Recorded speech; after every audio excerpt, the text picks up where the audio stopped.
अस्सलाम वालेकुम।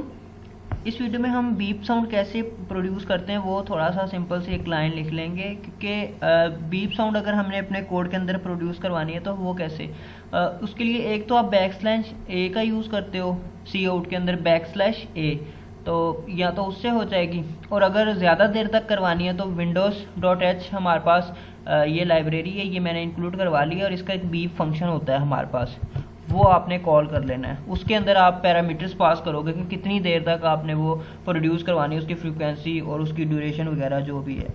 अब यहाँ पे मैं पैरामीटर्स को पास कर देता हूँ, फॉर एग्जांपल 222 और ये ओके।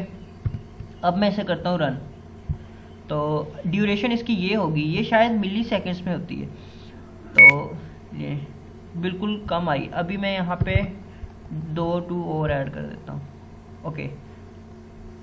अब काफ़ी देर के लिए रहेगी क्योंकि उसकी ड्यूरेशन ये है मिली सेकेंड्स में।